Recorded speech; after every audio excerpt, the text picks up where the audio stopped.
Paris, 1905. The Orient Express waits in the fog, golden lamps flickering in the gloom. Wealthy passengers hurry along the platform, their finery gleaming against the shadows. This is a world of luxury and secrets. Tonight, the train carries more than aristocrats. It carries a shadow. Prince Lahovary of Romania, really George Manolescu, Europe's most audacious thief, moves among them. Champagne flows, diamonds glitter, and Manolescu glides through the carriages, eyes sharp for opportunity.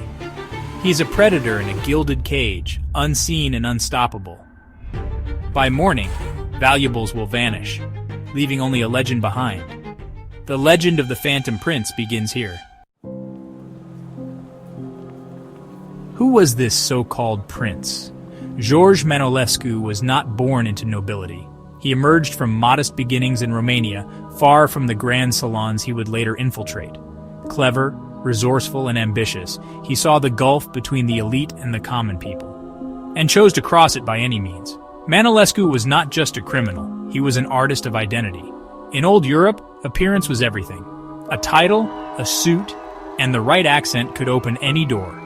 He studied the aristocracy, learning their manners, languages, and vanities. He invented a new past, becoming Prince Lahovary, a name that opened doors and hearts. His transformation was total. He became the part, discussing fine wines and politics with ease. His charm was his weapon, his confidence absolute. People wanted to believe in the prince, rarely questioning his story. He exploited the human desire for prestige, robbing not just jewels but certainty. As Prince Lahovary, he entered the most exclusive circles, staying in grand hotels and dining with the elite. This access was his greatest tool, allowing him to observe, learn, and strike. The prince was a phantom, a brilliant invention for one purpose: to get close enough to steal.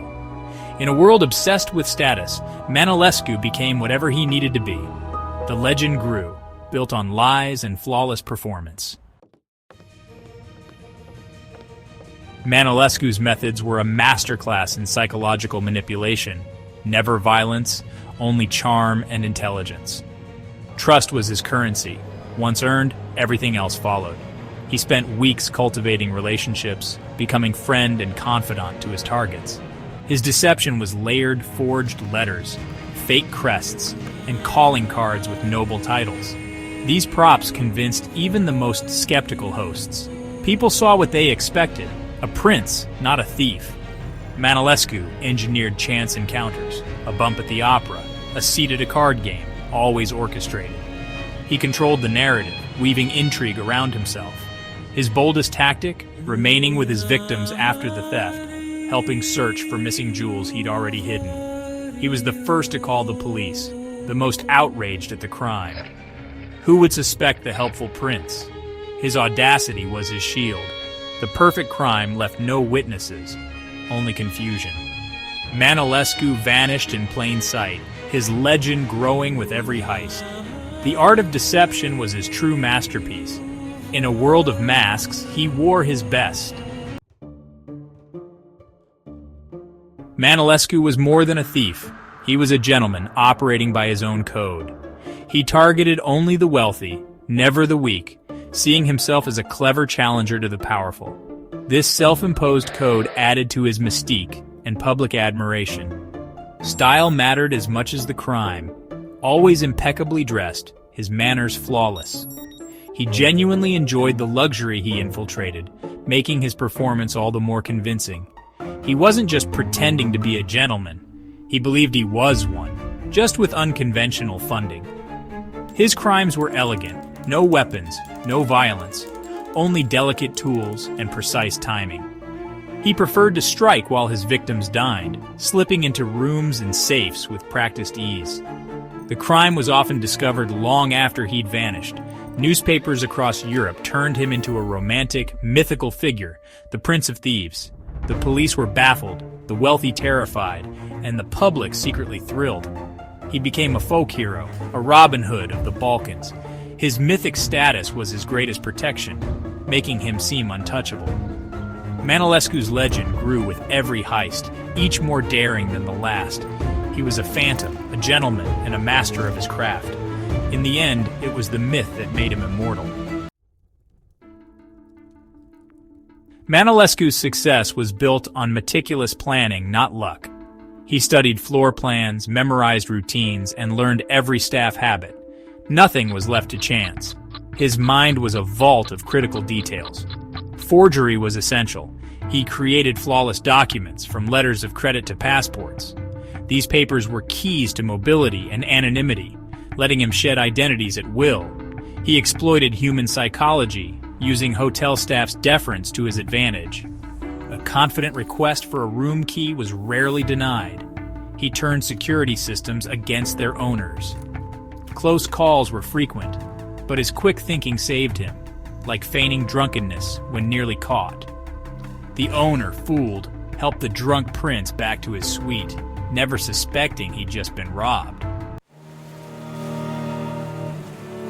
One of Manolescu's most famous exploits unfolded on the French Riviera. Disguised as a Russian Grand Duke, he targeted an American heiress and her legendary diamond necklace, the Tears of the Tsarina. He spent weeks charming his way into her circle, learning her habits.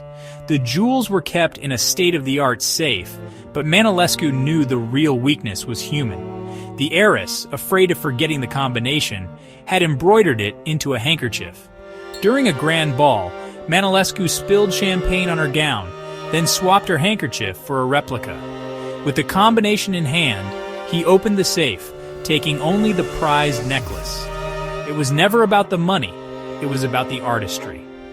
The next morning, chaos erupted. There was no sign of forced entry.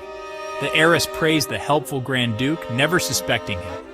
By the time the truth dawned, Manolescu was gone, the necklace hidden away. The heist was flawless, a signature of his style. The legend of the Phantom Prince grew. On the Riviera, he left only mystery in his wake. To understand Manolescu, you must understand the Balkans, a region of shifting borders and endless intrigue. This environment taught him adaptability and cunning, shaping his worldview. He saw fortunes won and lost overnight, fueling his rebellion against the powerful. His crimes became symbolic acts of defiance, not just personal gain. The region's fractured politics gave him practical advantages, crossing borders to evade capture. He became a master of disguise, moving as a prince in Paris, a baron in Vienna, a magnate in Constantinople. The myth of the Balkan trickster resonated deeply, making him a folk hero. Whether true or not, his story was one people wanted to believe. For years, Manolescu seemed untouchable, his legend growing with every heist. But the world changed. New technologies and international police cooperation tightened the net. His downfall was gradual. A suspicious hotel clerk, a recognized gem, a flawed passport. Fame became his enemy. His face and methods were now known. The end came quietly. A simple arrest, not a dramatic chase. Imprisoned, Manolescu saw opportunity. He wrote his memoirs, crafting his own legend. A Prince of Thieves became an international sensation, blending fact and fiction. He portrayed himself as a romantic adventurer, downplaying deceit and emphasizing glamour. The book was his final act of deception, ensuring he'd be remembered as he wished. No longer just a criminal, he became the author of his own myth. The world remembered the legend, not the man. Even in defeat, Manolescu controlled the narrative. His story became history, his truth a carefully constructed illusion. The Phantom Prince lived on, immortal in print. Was Manolescu a hero or a charlatan? The truth lies somewhere in between. He was a product of his era, exploiting its inequalities with genius and audacity. His life was a testament to the power of confidence and a well-told lie. Yet he was a thief, building his legend on deceit and broken trust. The Robin Hood myth was likely his own invention, a convenient mask. Ultimately, his legacy is ambiguity, a criminal who behaved like a gentleman, a commoner who lived like a prince. His story forces us to question our own ideas of right and wrong. Perhaps that is the most fitting legacy for a man who lived in shadows, a mystery that endures.